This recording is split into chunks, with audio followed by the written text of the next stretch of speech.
I went from -50 to well over $1 million in net worth and assets just from being focused on it. So I got started as an intentional investor from a lot of trial and error. What I really realized is that I didn't want to work for somebody else the rest of my life. I realized that I wanted to be more intentional about what I spent time on, which is my family, my kids. And I know to do that, I had to be an investor. An investor focuses on having their money and their resources make them money rather than exchanging their time. I remember the first time that I really realized that being an investor was my actual path, and it's from losing a lot of money really quickly. I was in real estate and we had a really bad month, actually a week where we lost $60,000 in 1 week in commissions. I had all this money coming in and then it was gone.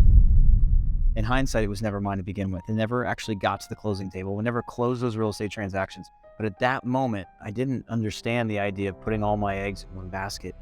That's what I was doing at that exact moment. And I lost all that money. I never wanted to feel that feeling again. Never since then. Maybe I've been paranoid, but I've been really diverse. I've really had a lot of money coming to me in multiple ways. I've been focused on building multiple businesses at once. I've been focusing on having rental properties and surges of income coming from every angle. And that was the moment. It formed my mindset around money and about making sure that I had so many multiple ways to win all the time. And the only way to do that, since I only have so much time, is to be an investor and let my money make me money. Let my resources make me money. When you're just getting started in investing, really the first thing is the mindset, understanding that at some point in the future, I want my money or my resources to pay a return where I don't have to go trade my time for dollars. So that's really where it starts, because if you continue to learn things that are going to lead to dead ends and you're going to learn skills that are going to get you jobs for the rest of your life, and not lead you towards business ownership or not leading you towards having enough money to actually invest in real property, you're really never going to get there. For me, having a couple rentals making me 100 or 200 bucks a piece a month doesn't bother me. I'd rather just break even and have good renters. Short-term vacation rentals, on the other hand, like my Airbnb, the lake house, cash flows like crazy. And I usually manage them myself if I can. I've had a real estate license for the last 14 years, and I know a lot more about the market. If you don't have a real estate license, then you should definitely hire a property manager. Until the pain in the ass factor kicks in, then you're going to want one anyway. It can be kind of a problem. But in general, I love rental properties because I'm putting my money somewhere where it's going to grow. I'm putting my money somewhere where I'm fulfilling a overwhelming need and demand, which is long-term and short-term rentals.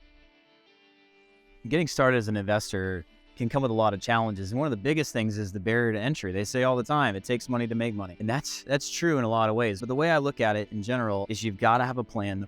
Number two, you've got to know exactly what you want to accomplish and where you want to go. And then really it's just reverse engineering a path to get there and being around people that you want to be like in 10 years and get rid of all the people in your life or who you're spending time with who's dragging you down. The biggest thing that stops people from getting into investing is really themselves. It's understanding that they have these limiting beliefs and that they don't think that they're worthy or that they're on a dead end path or there's nothing they can do to elevate their situation. But instead looking at it as a large, huge destination that you're reaching for and just breaking it down into small steps and targets of what should I be doing today. Filling out a personal financial statement is something that everyone's going to do for the first time eventually. And that's when you go to the bank and you ask for a loan. And for whatever reason, they're like, yeah, what if you fill this personal financial statement or a PFS and let's see what we're working with. And I had this moment where I filled this form out. I didn't even know how to do it. I didn't even know what it was. I had to look it up on YouTube and watch a video. And what I realized is I didn't know what any of the stuff on the personal financial statement meant. I didn't have very many blanks filled in whatsoever. And I realized at that moment how much I didn't know. So I made it a mission to read as many books about money, finance, business as I possibly could. In 2017, I read 100 books that year, all nonfiction about money, wealth, and finance. And that is really what changed my life. And I looked at my net worth, which is a very simple concept. It's what you own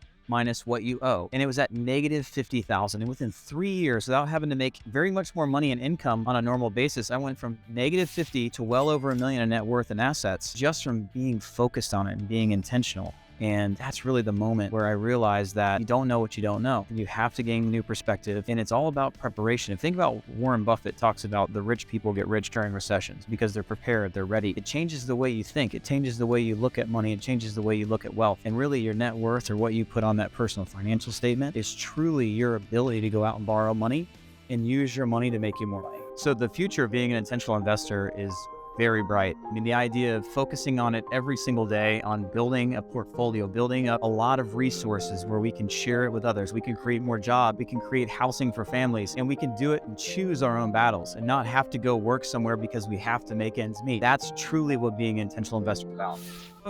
So owning a bowling alley has been pretty awesome. I own a Ninja Warrior gym. I've had other businesses. I've managed tons of businesses and employees. And what's cool about being an owner investor like I am in the bowling alley is I can go in and enjoy it anytime I want. I have all the perks of business ownership without having to have a lot of the day-to-day responsibilities, because as soon as I bought that business, I hired a GM almost immediately and let the seller train the GM during the transition period to run that business and try to get that knowledge transfer over to him. And when you plug into something like that, like I did here, it makes it so much easier than trying to build it all from scratch. So if you're looking to become an intentional investor, really just level up in life in general, learn new skills, learn how to invest your money, learn how to make surges of income, follow me.